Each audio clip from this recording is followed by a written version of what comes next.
আসসালামু আলাইকুম, সবাইকে শুভেচ্ছা জানিয়ে কুরাইশ নিউজের রাতের সংবাদ শুরু করছি। আমি রফিকুল ইসলাম। শুরুতেই সংবাদ শিরোনাম।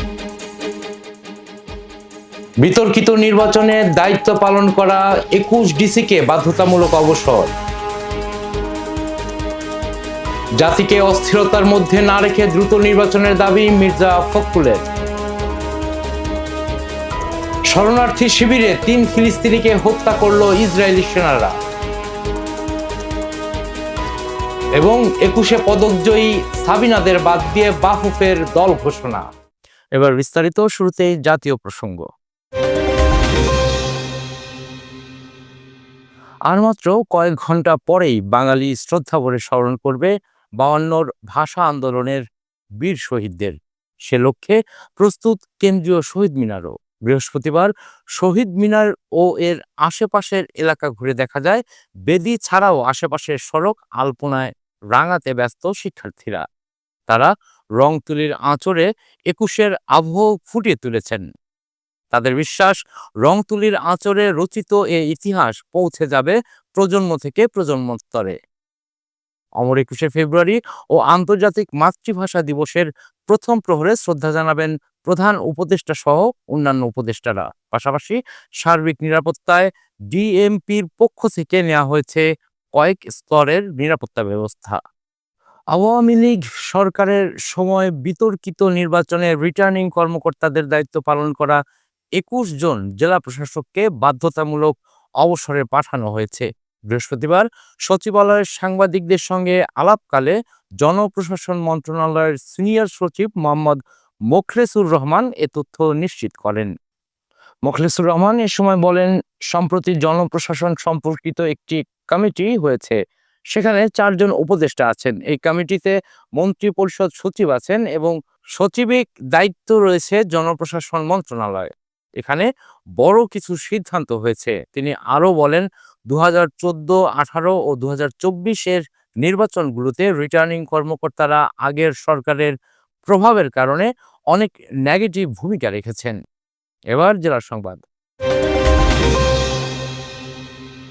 জাতিকে অস্থিরতার মধ্যে না রেখে দয়া করে খুব দ্রুত নির্বাচনের তারিখ ঘোষণা করার জন্য প্রধান উপদেষ্টাকে অনুরোধ জানালেন বিএনপির মহাসচিব মির্জা ফখরুল ইসলাম আলমগীর। বৃহস্পতিবার বিকেলে কুমিল্লার লাকসাম পৌর স্টেডিয়ামে স্থানীয় বিএনপি আয়োজিত সমাবেশে একথা বলেন তিনি। মির্জা ফখরুল এ সময় বলেন, অন্যান্য রাজনৈতিক দলের নেতাদের এমন কোনো কথাবার্তা বলা ঠিক নয় যাতে জাতির ঐক্য বিনষ্ট হয়। রাজনৈতিক দল হিসেবে সবাইকে দায়িত্বশীল হতে বলেন তিনি। অতীতে বিএনপি সরকারে ছিল, ইনশাল্লাহ আবারও জনগণের ভোটে সরকারে যাবে বিএনপি বলেও মন্তব্য করেন তিনি। এবার আন্তর্জাতিক প্রসঙ্গ।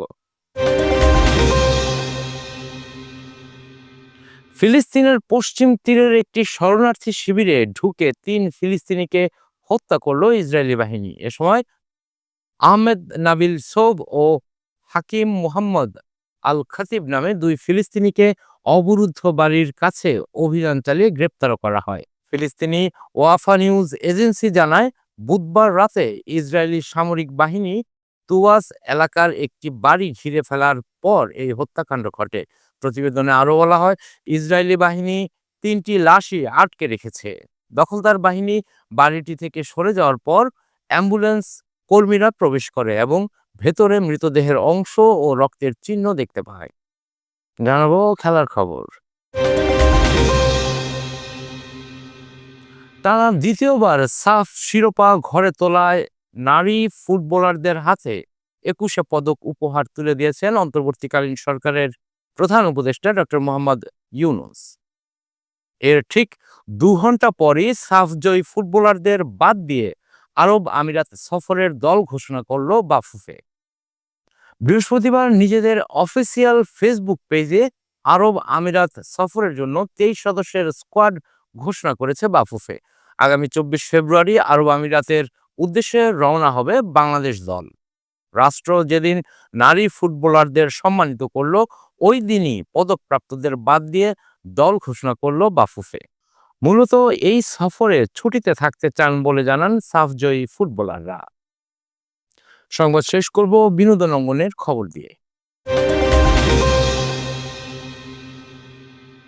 ক্যারিয়ারে কাজের চেয়ে বিতর্কিত কাণ্ডেই আলোচনায় থেকেছেন বেশি বলিউড অভিনেত্রী উর্বশী রাউতোলা। সম্প্রতি তার অভিনীত একটি ছবির পোস্টার থেকেই বাদ পড়লেন তিনি। 21 ফেব্রুয়ারি নেটফ্লিক্সে মুক্তি পেতে চলেছে তেলুগু সিনেমা ডাকু মহারাজ। সিনেমাটিতে মুখ্য চরিত্রে অভিনয় করেছেন নন্দামুরি বালাকৃষ্ণ ও ববি দেওল। বিশেষ চরিত্রে রয়েছেন উর্বশী রাউতোলা। সম্প্রতি নেটফ্লিক্স ইন্ডিয়া সাউথ থেকে যখন ছবির পোস্টার শেয়ার করা হয়, সেখানে উর্বশীর কোনো উপস্থিতি দেখা যায়নি, আর এতে হতাশ তার অনুরাগীরা। সংবাদ শেষ করার আগে সংবাদ শিরোনামগুলো আরও একবার। বিতর্কিত নির্বাচনে দায়িত্ব পালন করা 21 ডিসিকে বাধ্যতামূলক অবসর। জাতিকে অস্থিরতার মধ্যে না রেখে দ্রুত নির্বাচনের দাবি মির্জা ফখরুলের। শরণার্থী শিবিরে 3 ফিলিস্তিনিকে হত্যা করল ইসরায়েলি সেনারা।